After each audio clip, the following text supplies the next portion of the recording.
Hey, before we start, make yourself comfortable. You don't need to take notes. You don't need to repeat after me. Just listen.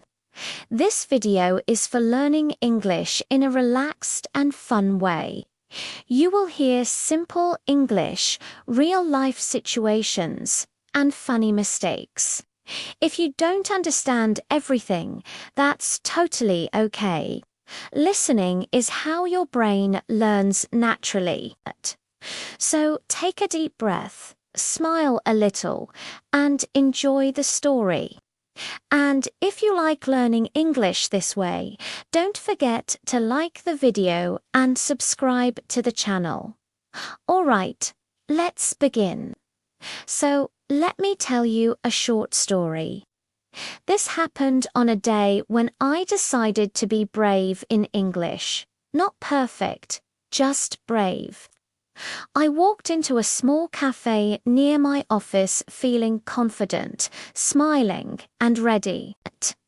I looked at the menu and immediately saw the problem. Too many words. The barista smiled and asked what I wanted, and I said, "I would like a coffee, please." Good start. Then she asked what kind of coffee, and suddenly my brain completely stopped. I knew this question. I had heard it many times. But in that moment, my English disappeared, so I said the first word that came to my mind. Normal. She looked at me for a second and asked, "Normal?" And I nodded and said, "Yes, normal coffee, not crazy." She smiled, trying not to laugh, and asked if I meant a regular coffee. I said yes, very quickly, adding very regular, very calm, emotionally stable coffee. And that's when she laughed, and I laughed too, because at that point there was no going back. After that moment, she asked if I wanted milk or sugar, and this time I thought I was ready. I wanted to say no sugar. Very simple, very clear. But what came out was, "No, I am sweet enough." She stopped. I stopped. The air stopped. Then she laughed and said, "That's good to know," and I immediately regretted every life decision that brought me there.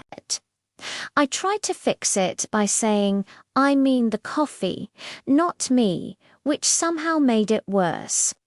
When I finally got my coffee, she said, "Enjoy." And of course, I answered, "You too," because my brain loves tradition. I walked to a table pretending everything was fine, took a sip, and told myself that this was part of learning English. At that moment, I realized something important. Every mistake felt huge in my head, but to other people it was just a funny moment in their day. Nobody was judging me, nobody was thinking about my grammar. They were just enjoying a small laugh. And honestly, that made me relax. English stopped being scary and started being human, and sitting there with my very regular, emotionally stable coffee, I felt proud because I spoke, I survived, and I learned.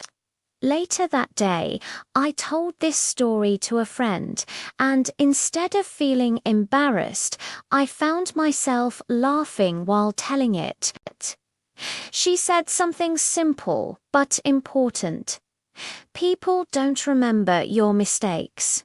They remember how you made them feel. And that stayed with me.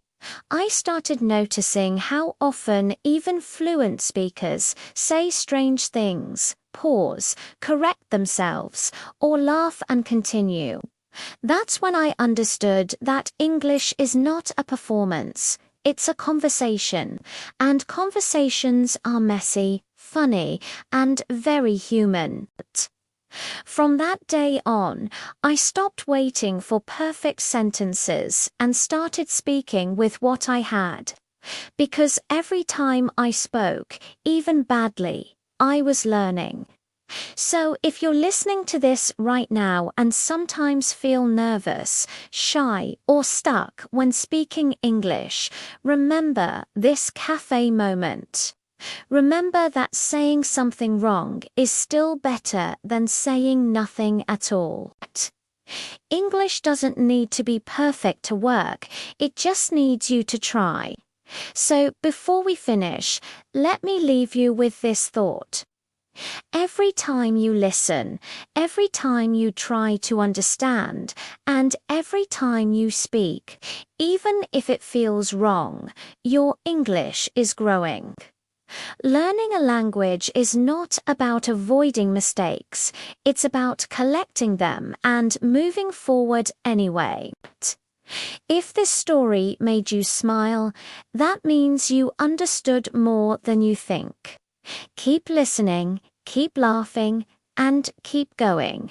And if you enjoy learning English this way, don't forget to like the video, subscribe to the channel, and come back for more funny English stories. Thanks for listening, and I'll see you in the next one.